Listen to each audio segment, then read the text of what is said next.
Well, bless the Most High. Today we are in lesson 3 in our course on paganism.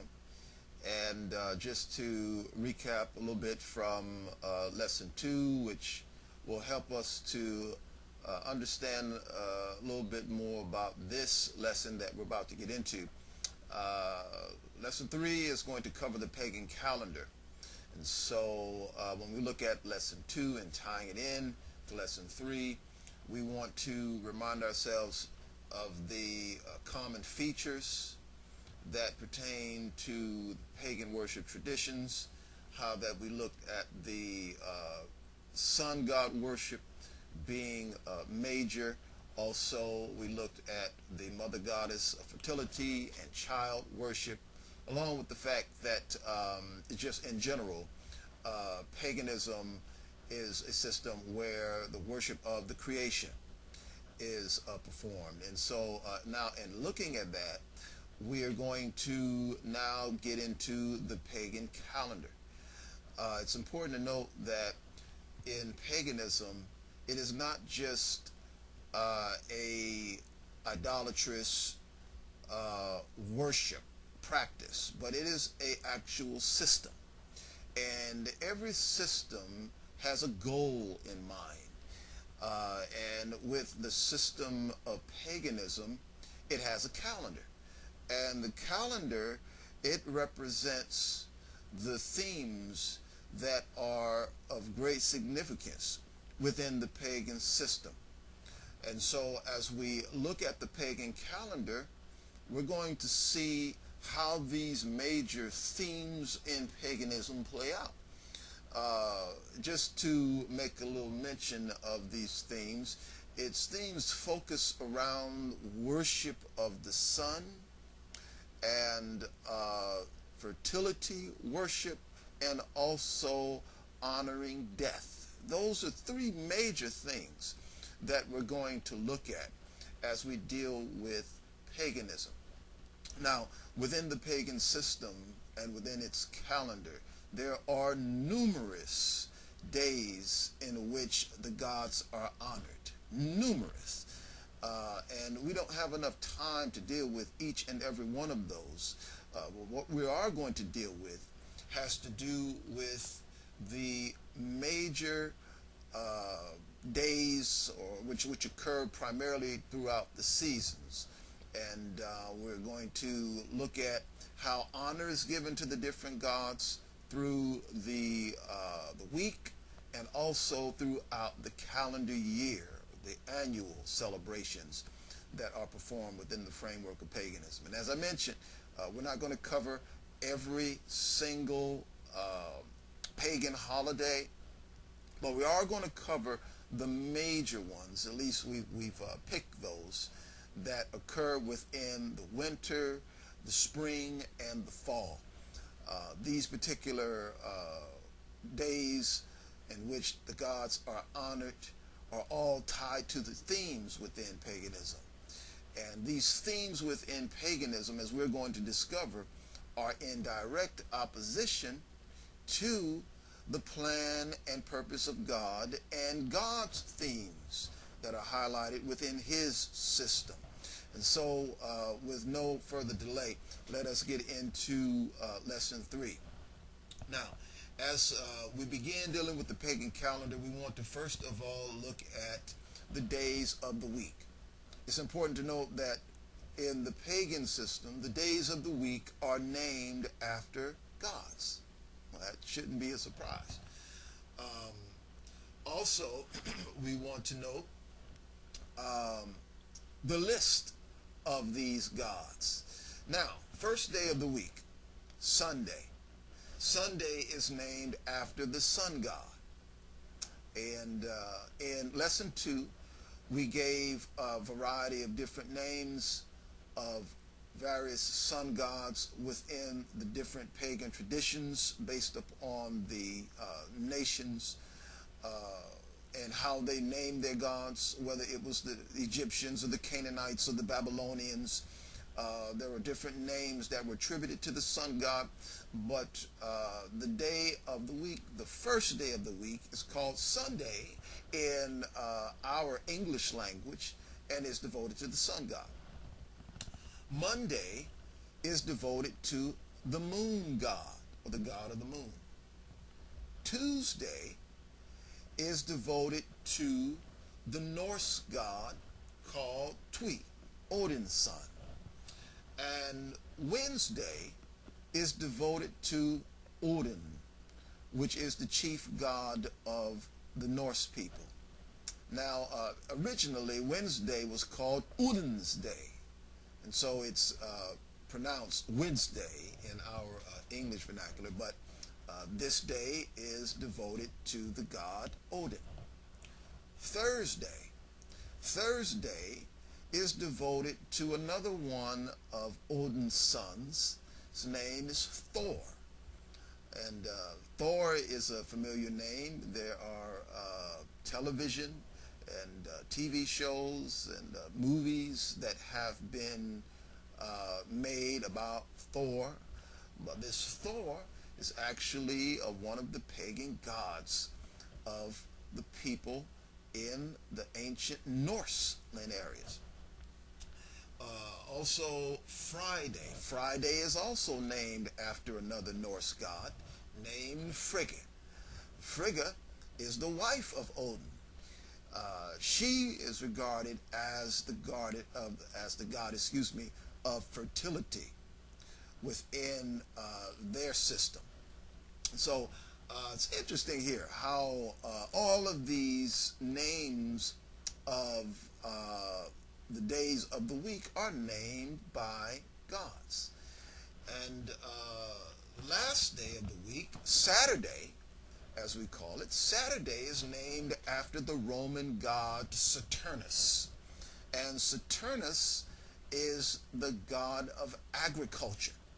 Now, within the Roman system, seeing that the seventh day, or Saturday, is named after Saturn, or Saturnus, the god of agriculture, it was expected for work to be done on that day in the fields, because it was given as a day of honor to the god Saturn, or Saturnus. Interesting. When we look at these days of the week and we consider the names given to them, I believe that there's a spirit that is on these days that comes from this pagan system. For example, take Friday, for example. Friday, within the culture in which we live today, is a day in which much partying is going on. People are out and about doing their thing, going to the bars. Many young people go out, and basically that's their day when they go out and on the prowl, looking for someone. And so it carries with it a spirit of fornication, if I can say that. Because it appears that that's what goes on Friday night, party night. Anyway, just thought I would add that note. But the names of these days of the week are after gods. It's something to consider. Now, let's look at the months of the year. When we look at the months of the year in the pagan system is based upon a solar cycle. So since it's based upon a solar cycle, we find that it is centered around the sun. Solar, sol, referring to the sun. So we know that within the pagan system that the chief god is the sun god. The sun is the major focus, so everything has to do with the sun. So here we have a calendar system based on a solar cycle, and the names of the months are also named after gods, just as the names of the week are, Shouldn't be a surprise. Now we take January. January is named after the god Janus and is also dedicated to the god Nut, which is one of the Egyptian gods. So depending on where you live, what language you speak, there may be a different name given to the months of the year, but for our purposes in communicating the names, it's named after gods. And we have February. February is dedicated to the god Astarte. March. March is named after Mars and also dedicated to Ostara. April is dedicated to Ma'at, another one of the Egyptian gods. May is dedicated to Isis. June is named after and dedicated to the goddesses Juno and Hera. Hence the term June comes from Juno. And July is dedicated to the god Sekhmet. And also the name July came about from Julius Caesar, whom the Romans regarded as being a god. August. August is also named after Caesar Augustus. September. September is dedicated to the god Pomona. October is dedicated to the god Hathor. And November is dedicated to the god Hecate. And December is dedicated to the god Vesta. So the names of the months within the solar cycle for the year, all named after gods. And of course, names changed somewhat during different generations, in particular within the Roman system, because these names that we have given here are names that came from the Romans. It was the Romans that set up this particular calendar. Now, let's look at the major annual feast within paganism. And as I mentioned, we're not going to look at every single feast, but we're going to look at the feast within 3 seasons. We're going to look at the winter festivals, the spring festivals, and the fall festivals. Those are the ones that we're going to focus on. So, in the winter festivals, they center around the death and the rebirth or resurrection of the sun god. So, as we look at some of these days or weeks, shall I say, span of time, we're going to look at a couple different of these celebrations that are celebrated by the Celtic people, that are going to be celebrated by the Egyptians, also the Romans. So we're just going to look at a couple, because all of the celebrations occur during the same time period. Now, December 19th is the celebration of the return of the sun god. It's the Druid festival of Alban Arthuan. So in this celebration, beginning on December the 19th and continuing on to roughly around about the end of the year, which is roughly the end of December, there's the festival of the return of the sun. And this particular celebration is also synonymous with what's called winter solstice. On December the 21st through December the 25th is the old Egyptian festival of Isis. Isis is regarded as the Magna Mater, or the mother of God and the mother of all. Now, in this celebration, Isis is celebrated during this time as giving birth to the god Horus. Now, we had mentioned in lesson 2 that the mother goddess and child within the Egyptian pagan system is Isis and Horus. Now, during this particular time, from the 21st of December through to the 25th of December, this is regarded as the celebration of the birth of Horus. Interesting. Notice the time period between the 21st and the 25th. Now I'm going to continue reading off some of these celebrations, but then I'm going to highlight on how all of this ties into the death and rebirth, or the death and resurrection of the sun god. During the 22nd, beginning on the 22nd, is winter solstice. And depending on which pagan system is being addressed, sometimes solstice begins on the 19th, 21st, or the 22nd, but in most 22nd. Also on December the 24th is the Celtic tree month. It's the month of reeds, or the month of reed ends. And it is the tree month of elder which begins.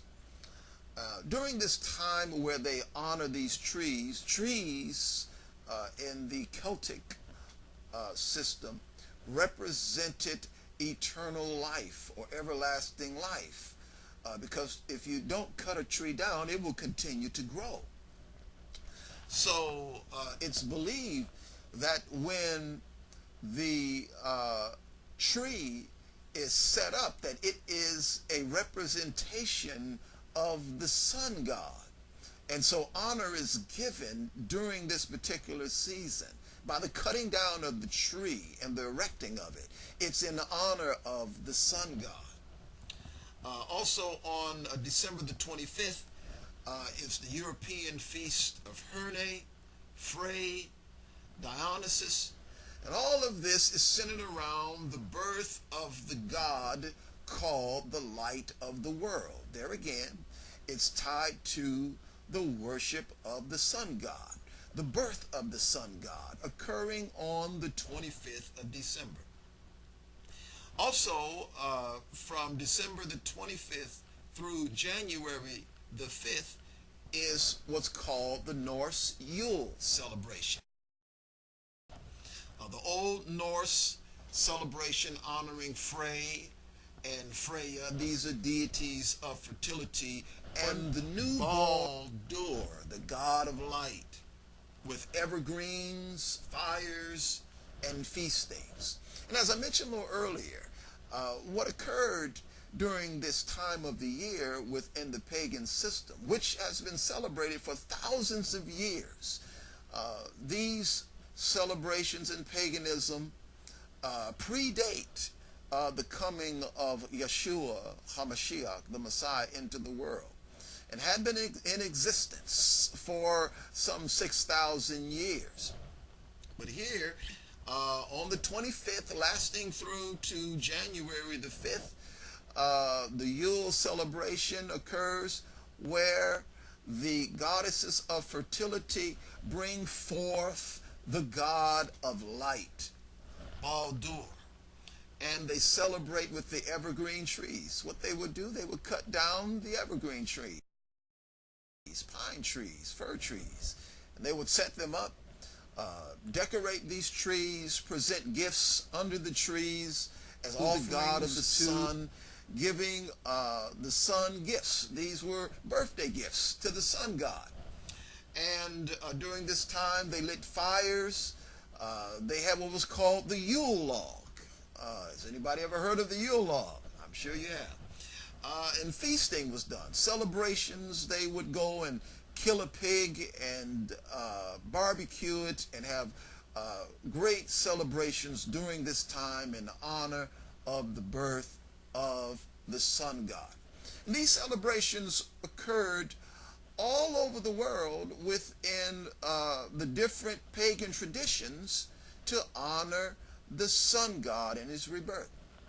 Now, in looking at winter solstice and the birth, the death, shall I say, and rebirth of the sun god, It's believed that in conjunction with the winter solstice, or what occurs naturally when the sun begins to shine the least amount of time, or shall I say the shortest day of the year, which occurs normally every year around December 21st or December 22nd. That's regarded as winter solstice. And that's the day in which sunlight is the least, and it stops. And then after 3 days, when the third day arrives, the sun begins to ever so slowly begins to incrementally increase its daylight. Now, it's believed and has been practiced within paganism and its different cultures that on the 21st or the 22nd of December, the sun god dies, goes down into the region of the underworld, and battles with the gods of chaos. And then on the 25th is resurrected or comes back to life. And in some instances, it is celebrated with the birthing of the sun god as a reincarnate, or the incarnate through a birth of his son. For example, if we were to look at, say, for example, the Egyptian system, Osiris and Isis, or shall I say, yes, Osiris and Isis came together, and they have the child Horus. Horus is regarded as that incarnate of Osiris. Osiris stood as the representation of the chief god Ra. Now, in other pagan systems, the same concept is there. The idea is that the birthing of the child represents the sun god being returned incarnate. And what we notice is that there's some similarities here with what the Most High has revealed through the bringing forth of the Messiah. And yes, we see that here. Now notice, this was already entrenched within paganism prior to the coming of Yeshua the Messiah into the world. But what we see here is that all of this occurs during the 25th of December, this winter solstice celebration of the 21st or 22nd through to the 25th. All of it centered around the birth or rebirth or resurrection of the sun. So it's important that we be mindful of that. That's the major festival during the winter festivals within paganism. Now let's look at the spring festivals. We want to look at the spring festivals. It's important that we be mindful of this as well. During the period of March 20th or March 21st is the spring equinox, or the vernal equinox, where Ostara is marked, or the time of Ostara, and it marks the beginning of the spring. Now, everything that has to do with the spring celebrations within paganism is centered around the celebration of fertility, the goddess of fertility. The holiday represents the first creation, but also the annual creation, and most symbolic, the perpetual creation. And fertility symbols abound during this time, such as eggs and rabbits. Does that sound familiar? On March 29th, we have the Ishtar. Ishtar is the Babylonian goddess of fertility. And during this particular season, as what we noted just a few moments ago, there's these fertility symbols of eggs and rabbits. What would occur during this time would be the painting of eggs, and the term Easter egg came as a result of the celebration of Ishtar. Easter is just an anglicized term with reference to Ishtar or Ashtarte or Ostara. All of these names derive from the Babylonian goddess of fertility. Now, also during March 25th is a celebration of Delphina. Delphina in the Greek culture is one of the other goddesses of fertility. Also, April the 22nd, regarded as Earth Day, the day to honor the earth and to meditate on deity manifesting as Mother Earth. There again, all of this is tied to the honor of the goddess of fertility. There's also the festival of Ishtar that occurs also during the time of April the 22nd. And also there's another celebration called the Feast of the Divine Couple, which is a celebration in Japan within the Japanese system of paganism. Feast of the Divine Couple, it has to do with the coupling or sexual intercourse. During this period of time, the honoring of the goddess of fertility, sexuality would occur during this period. In the Persian system, they would take the eggs, the Easter eggs, and they would paint them with blood. So the whole idea of the painting and coloring of what we call Easter eggs all came out of this pagan system of honoring the goddesses of fertility. That's what this is about, honoring the goddess of fertility. Now let's look at the fall festivals. We want to look at the fall festivals, and we want to notice occurring around about the end of October. October 31st is the celebration of Samhain. And we have also what's called the Hallow Mass or the Halloween. Now, Samhain is the Celtic New Year and feast of Ceridwen, the goddess of death. So in this celebration, the focus was on honoring the dead and the god of the dead. There was the celebration of Beli within this Celtic celebration, the Holly King, the god of the waning sun, which occurred just as well, having to do with this season where sunlight is diminishing. In the days of the week, the sunlight is diminishing. And of course, it reaches its shortest on December the 21st or 22nd during winter solstice. But during this fall time is when you begin to have less and less sunlight. And it was the time in which the god of the dead was celebrated. October 31st through November 31st is also the celebration of the descent of Inanna. This is one of the Sumerian festivals where a fast occurred recalling the descent of Inanna. Inanna is the goddess of life, and she's going down into the underworld. The underworld represents death.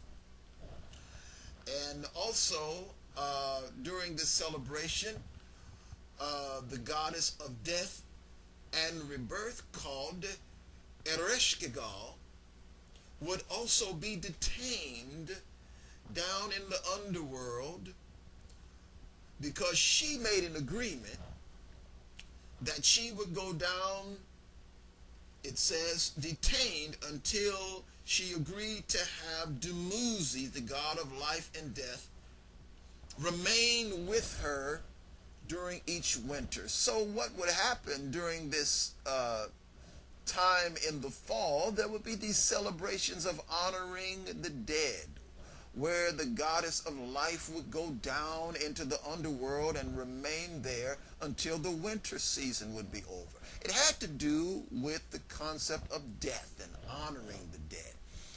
In other cultures, it's called the Day of the Dead. Down in Mexico, they celebrate that as the Day of the Dead, where the dead are honored. Many people would go into the cemeteries and would pay homage to their ancestors. One of the things that was done within the Celtic culture, where they would celebrate the god of the dead, they would actually construct this shell, this large shell where they would place human beings in it, and it was constructed to represent the god of the dead. And humans would be put enclosed, and it would be set on fire. This was one of the ways in which in the ancient times honor was given to the god of the dead. Also, it was believed that the spirits of the dead would come out during this particular time, during Samhain, and they would go throughout the community, and the people would leave out soul cakes and a glass of wine for the dead spirits. So when we look at what they were doing, they wanted to appease the spirits that had come during this particular time, because it was believed that if they did not provide some type of a treat or food for the dead spirits, that something would happen to them. And this is where the idea of trick-or-treat comes from. You provide a treat so that you would not have a trick performed on you. Hence, when we see this celebration of kids being dressed up in costumes, monsters, ghosts, ghouls, and they're going out to the homes and they ring the doorbell, trick or treat, all of this comes out of this ancient celebrations in paganism where they honored death. They honored the god of the dead. And so it's important that we be mindful of this. Of course, it came to be known as Halloween, which became a Catholic celebration, where these days were regarded as honoring the dead souls, like All Souls Day, and then All Saints Day, honoring the dead.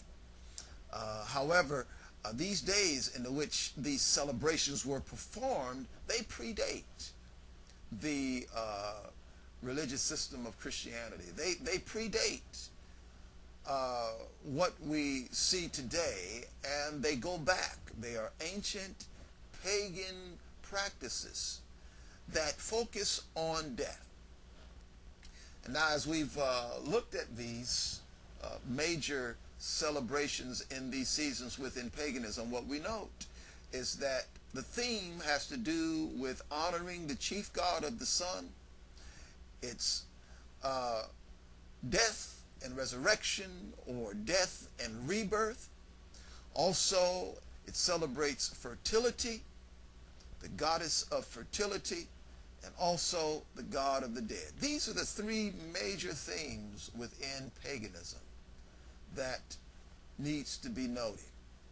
And for those of you who are looking at this and are considering the information that's been presented, I'm sure that you are seeing these parallels and how they fit within what we see practiced in our culture today.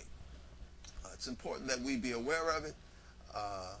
Much of the system of paganism and the customs of paganism are all around the world, and the spirit of it, I'll say, is still prevalent in our world and in our culture. Now, something that I would like to note as we wrap this lesson up is I'd like to read a passage found in Jeremiah chapter 10, and it says, and I'm beginning at the first verse, and I'm going to read through to verse 3. It says, "Hear the word of the Lord," or Yahweh. "He speaks to you, O house of Israel. Thus says Yahweh, do not learn the way of the nations, or be dismayed at the signs of the heavens. For the nations are dismayed at them. For the customs of the people are false. A tree from the forest is cut down, the work with an axe by the hand of the artisan. People deck it with silver and gold. They fasten it with hammer and nails, so that it cannot move." Now I wanted to read that because here in the book of Jeremiah the prophet, Jeremiah is prophesying to the southern kingdom in Judah, and he's making known to the people that these practices that you have began to embrace, these practices that you are bringing in among the people of God, that you are not to follow them. Now notice he says, do not learn the ways of the nations, or be dismayed at the signs of the heavens. Now what are the signs of the heavens? The sun, the moon, the stars. These are the major emblems that have been used as being the gods for the pagans. God of the sun, God of the moon. These are all symbols that are important to the pagan system. And what the Most High says through the prophet is, do not learn their ways or their customs. All of these pagan traditions and pagan practices that we've just shared are the customs of the pagans. And this word of instruction that's been given by the prophet is to the people of God and remains as an instruction to the people of God. Do not learn the ways of the nations, and do not follow their customs, for their customs are false. Well, we're finished with lesson 3, and we trust that you have been enlightened and also encouraged, and you have been caused to think and to challenge yourself regarding some of these things that you may have been involved in as far as practicing as part of the culture without knowledge. But let this teaching challenge you and guide you, so that you, if you are a believer in the Messiah Yeshua, may be led to practice your faith and honor the Most High God more perfectly. Be blessed.